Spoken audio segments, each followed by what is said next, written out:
Hi, sweet friends. I'm Emma Watterson, hostess of Root Tips to Wingtips Health Podcast, where you'll learn recipes and health tips to stay balanced and have a healthy mind, body, and soul. I'm a certified health coach and specialize in NLP, hypnotherapy, energy work, and healing. Each week, we will dive into health topics to discuss ideal mental, emotional, physical, and spiritual well-being. Let's jump in. Hello, and welcome back to another episode of Root Tips to Wingtips Health Coach Podcast. Today, I have the pleasure of speaking with Christine McDevitt, who is an integrative health practitioner and helps active people gain traction on their healing and wellness journeys when they're doing all the right things and still feel stuck. She's the founder of Farfalla Integrative Health, a private practice offering occupational therapy and therapeutic mind-body wellness services, including emotional freedom techniques, also known as EFT or tapping. Her work focuses on teaching adults who are dealing with residual symptoms from a physical or mental health challenge how to function at their best with less struggle so they can start feeling like themselves again. She's based in Philadelphia and offers virtual EFT sessions worldwide. Welcome, Christine. It's great to talk with you today. Oh, it's great to be here. Thanks for having me. Absolutely. So tell us a little bit about how you got started. How did you come across and how did you get to where you are today?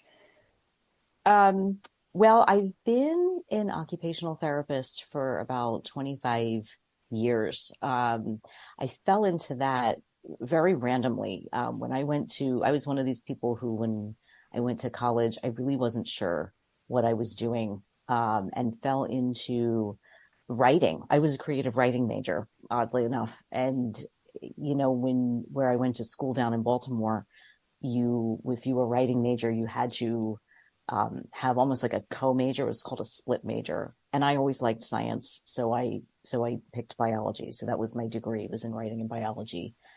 And it was around about like my, kind of late junior, early senior year. And I was like, shoot, what am I going to do with this? Because I knew I didn't want to go to med school. I knew I didn't want to be, an English teacher or anything of that nature. So I was feeling really pretty lost about what I was going to be doing. And so I ended up going to the career counseling center at the school, and the woman had me fill out some sort of like one of those tests that looks at your interests and your abilities. And when it came back, occupational therapy was like one of the highest scoring things for me. And she said, well, what about this? And I said, well, I don't know what this is. And she said, well, aren't you lucky? She says, because my best friend is an occupational therapist and loves to talk to people about the field. And here's her phone number, and you should call her and then come back and see me next week. Which was, I think this woman knew that had she not said, you need to come back and see me next week, that I probably would not have made the phone call, because at that time in my life, I was not, someone who was, eagerly reaching out to chat with strangers. But I felt kind of locked into making this call. And so I did. And this woman was wonderful. She worked at Johns Hopkins on an inpatient psychiatric unit. And she had said to me, you should come and spend half a day with me, like just to kind of see, how this is and what I do.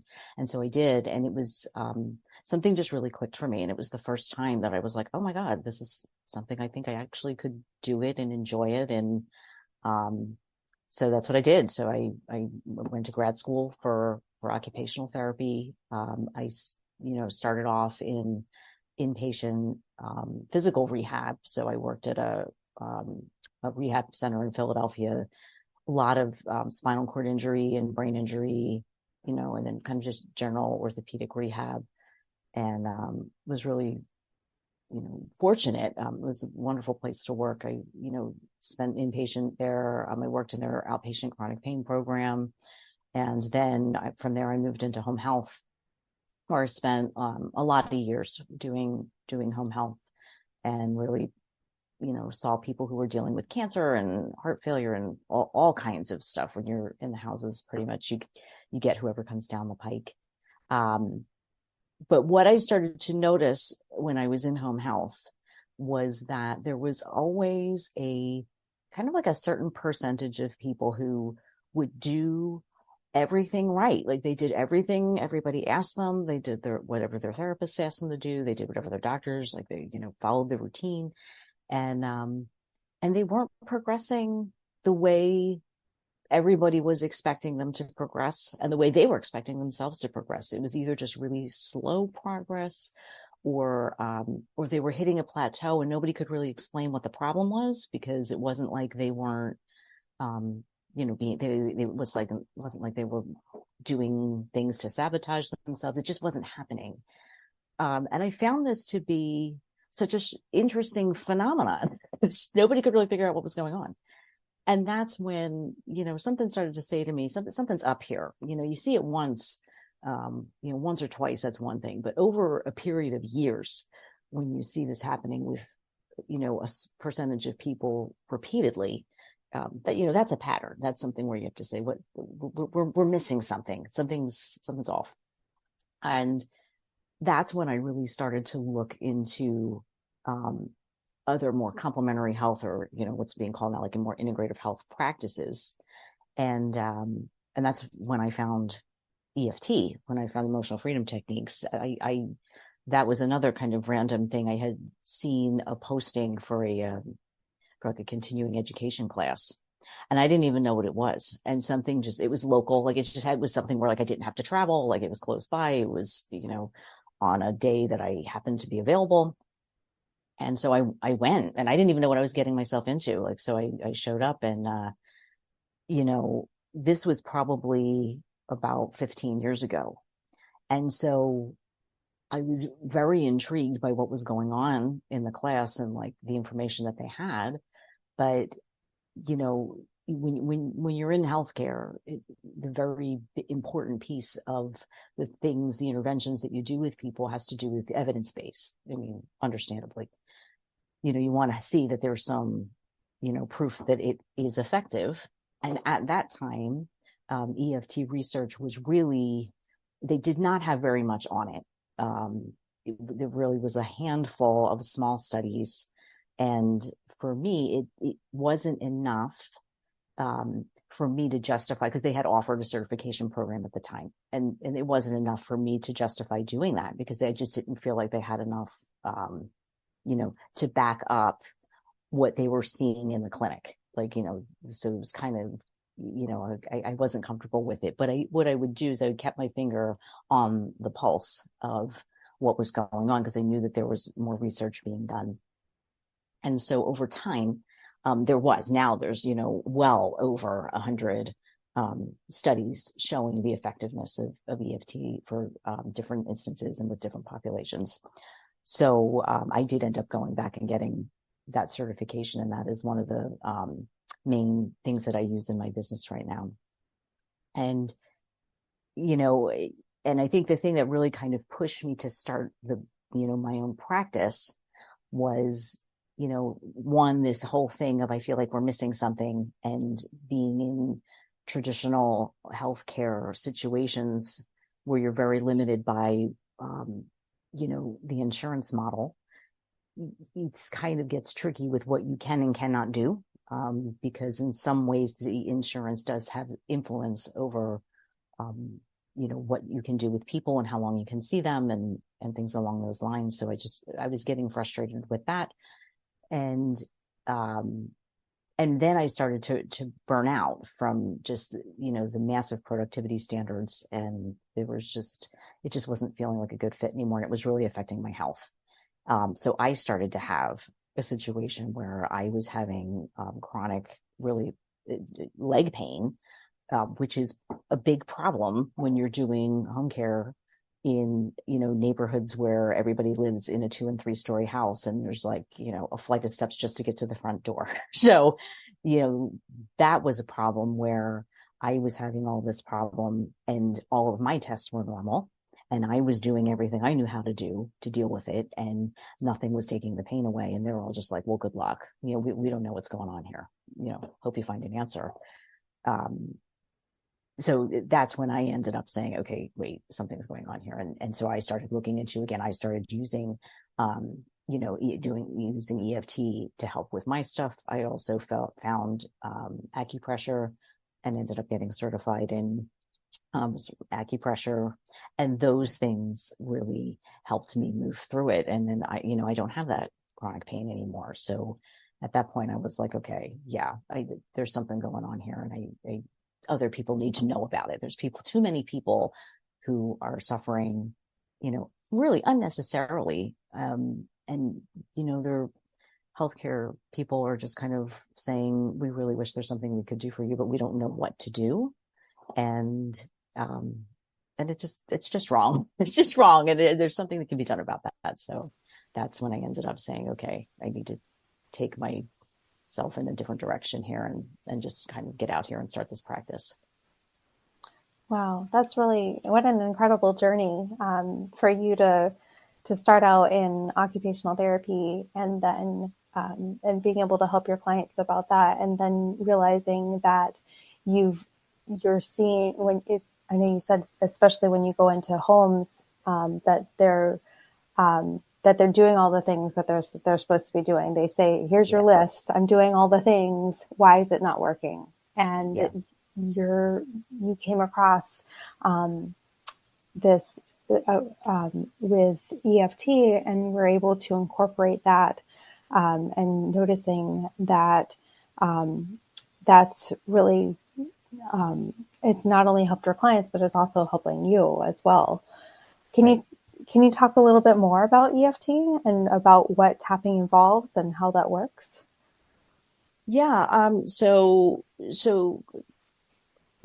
I'll talk a little bit about that and kind of clear up a couple misperceptions about it also. So EFT stands for Emotional Freedom Techniques, plural. Some people think it's emotional freedom technique, that it's one thing, and it's just tapping on points on the body. And it's actually much more nuanced and layered than that. So the basic way that people think of EFT is you're stimulating certain points on the body, which happen to be acupressure points on different, what they call the meridians, which are channels of energy that run through the body. So EFT combines this body component where you tap, which is where the tapping, that common term came from.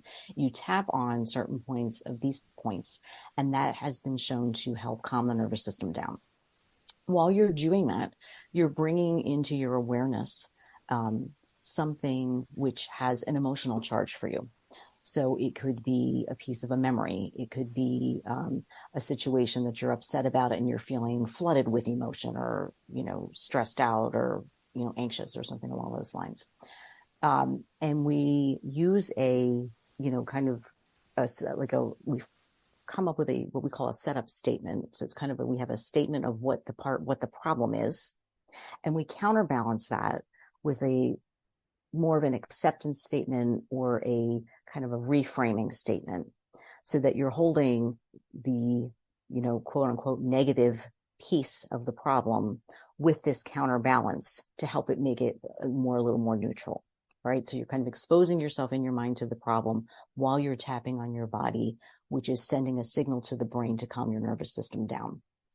And what they're finding is when you do that together over time, and it's very targeted and very specific, you only target a small piece of things at a time, it helps the brain to unhook the emotional charge from the thought that you have in your mind, so that it lives inside of you differently than it did when you were thinking about it, and all the emotion and all the stress and all the anxiety or whatever it is attached to the thought. So it helps to separate the emotion from the thought, and it calms the whole system down. Where people, I think, so it's been found to be very effective in helping with people who have emotional, like anxiety things. Could be performance anxiety, could be anxiety about a specific situation, upsetting memories.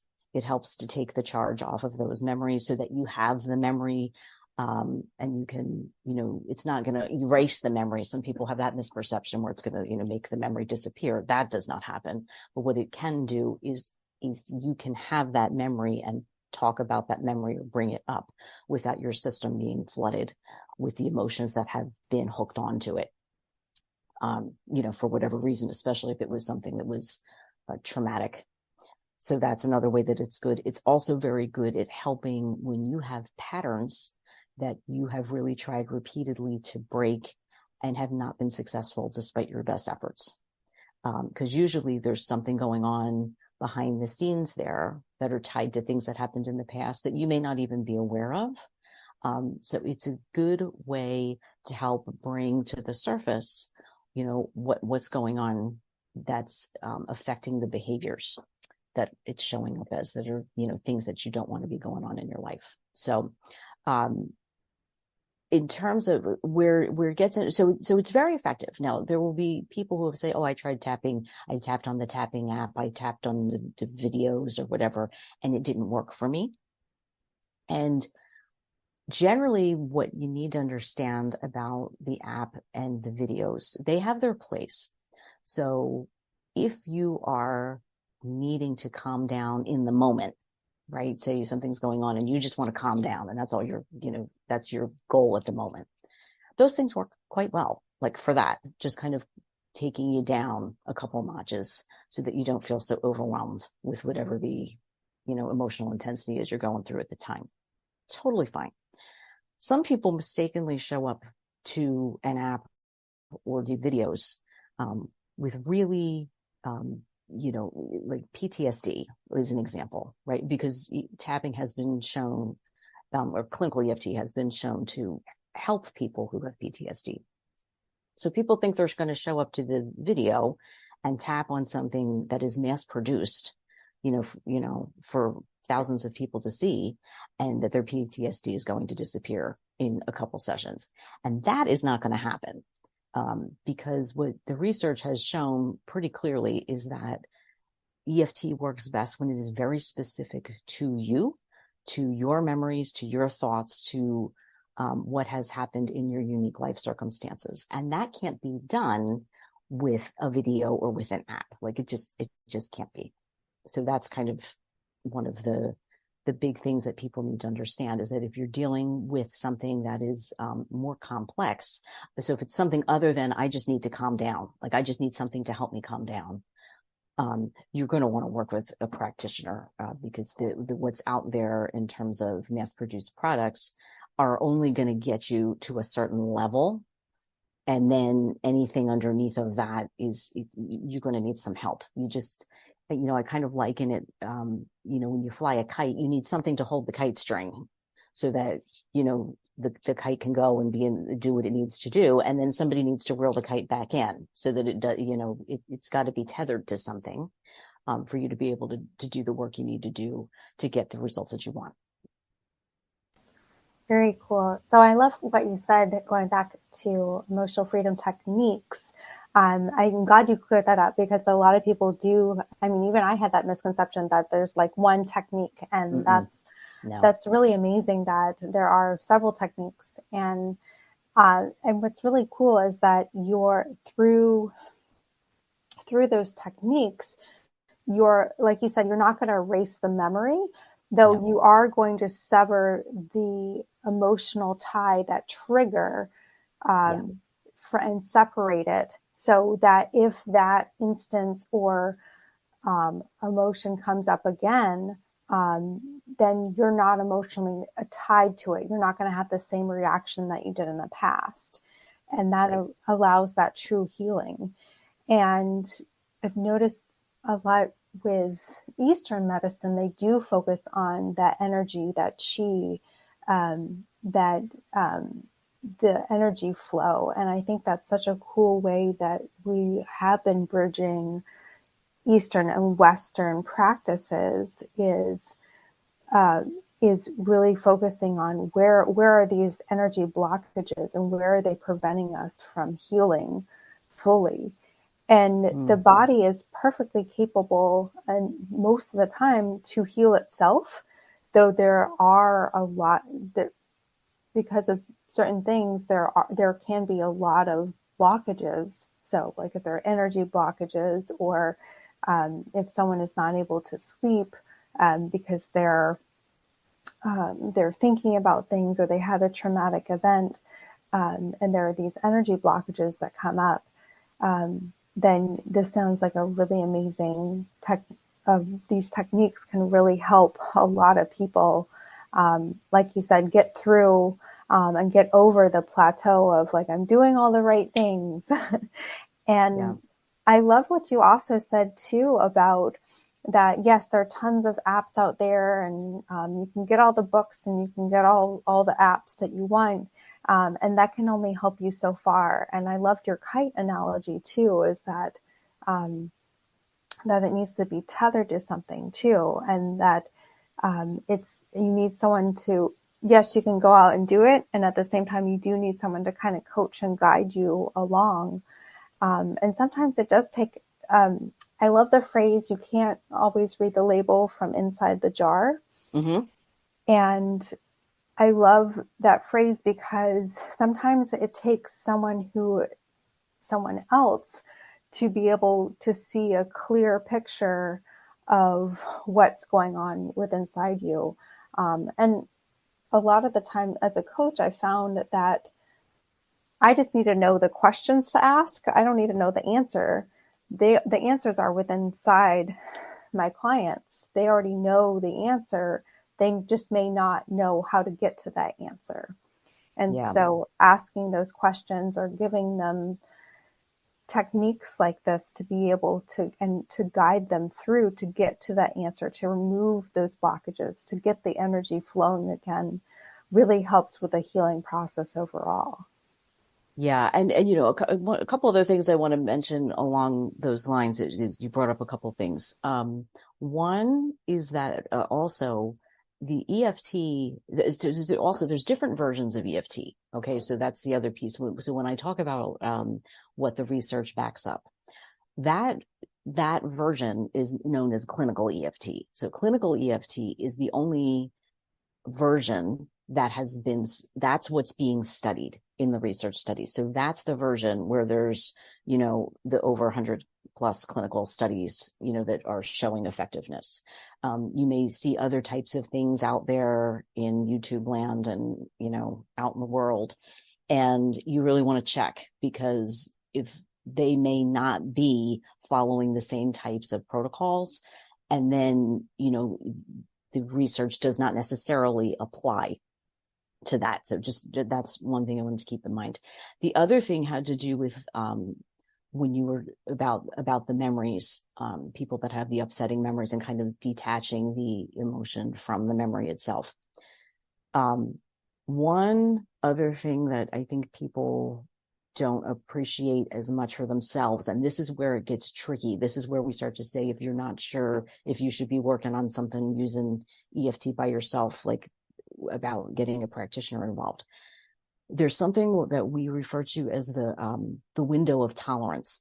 So when you are thinking of something or working on something that really does have a lot of charge for you emotionally, you do not want to let yourself become flooded when you're thinking about something that's very upsetting, because there's like a certain line, and for everybody it's different, right? There's the difference between you having something that feels upsetting and you're feeling it and it's moving and you're still in control, right? The emotion is not controlling you. You're just having the feeling. Sometimes it gets so intense that you cross the line and now the feeling is controlling you. And you feel like you don't have the control anymore, that you are just kind of like, almost like when a wave knocks you over and you're stuck unexpectedly, and if you're in the ocean and you just kind of like, you know, you can't even see where you are because you're just stuck under the water and it's just swirling everywhere.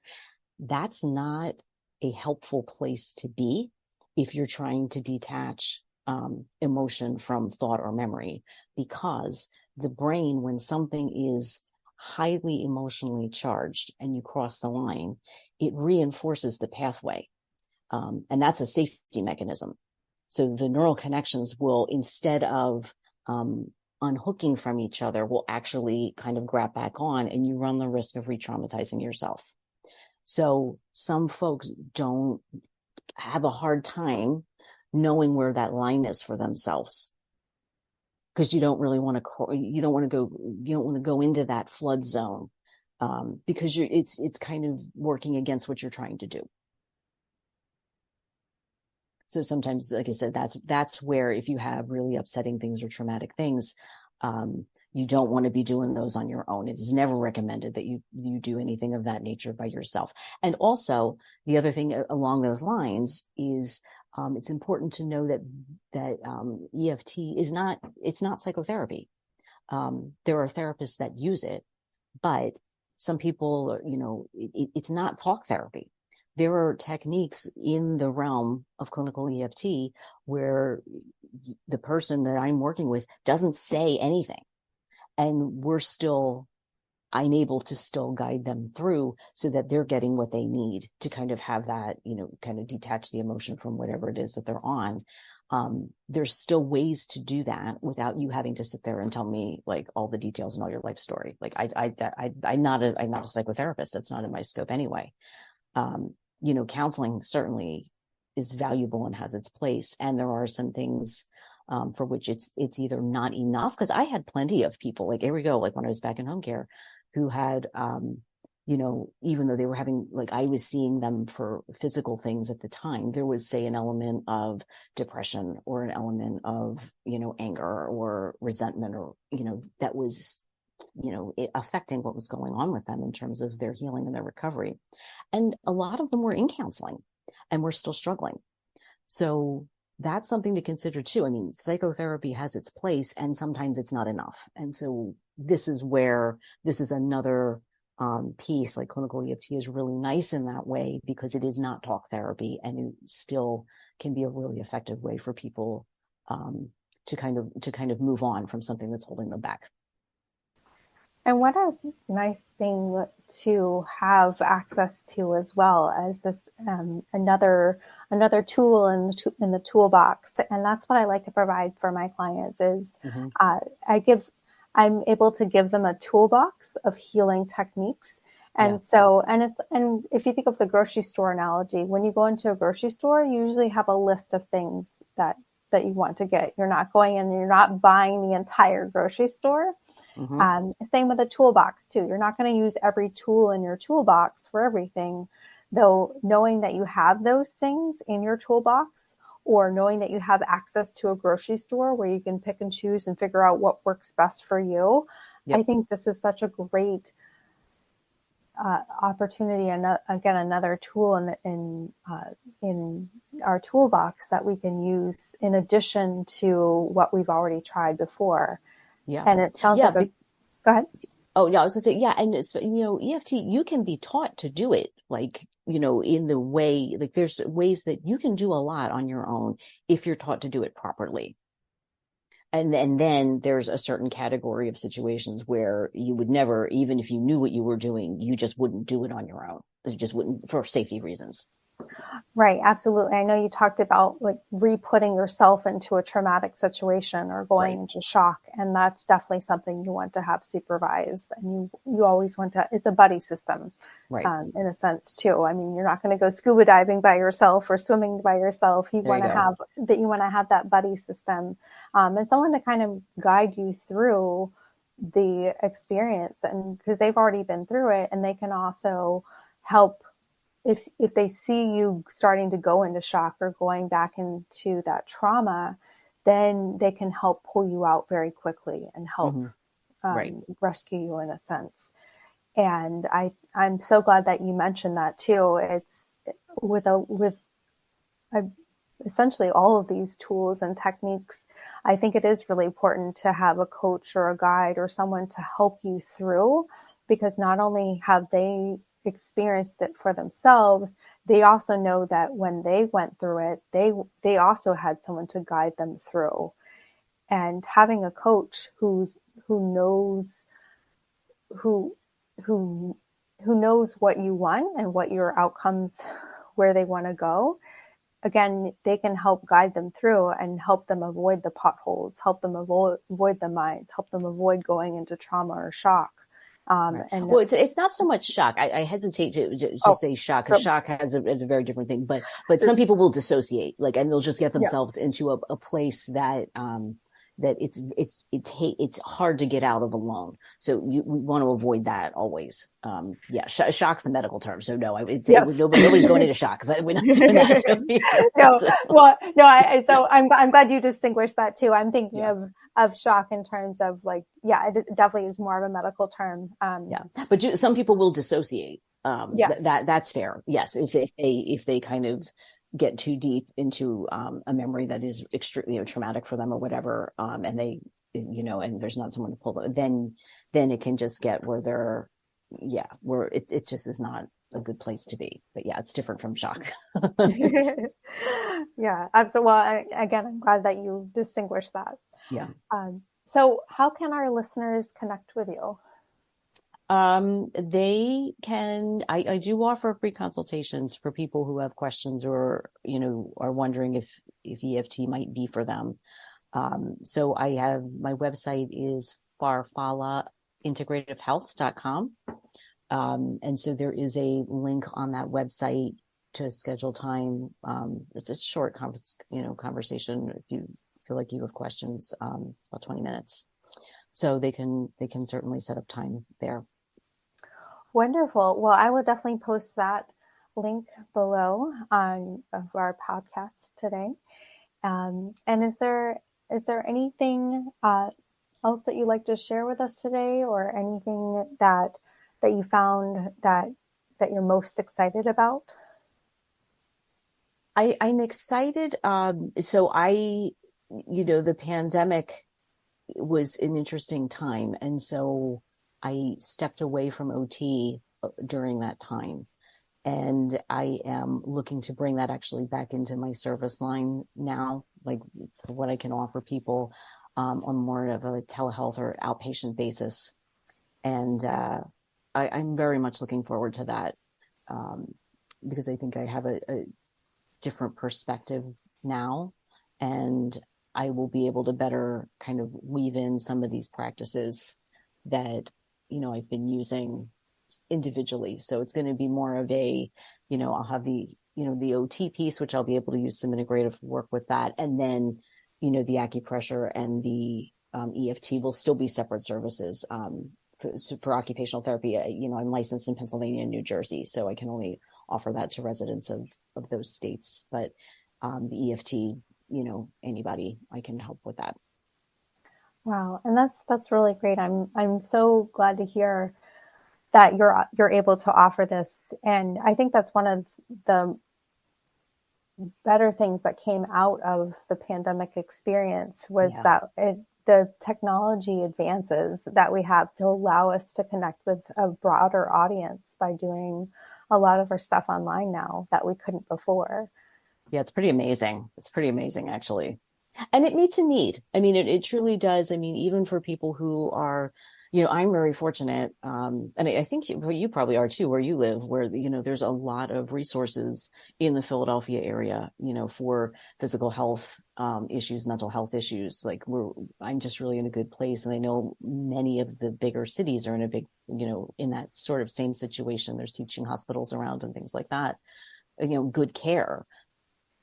And yet there are so many places in the US, that don't have access to that if you're, further out, more rural.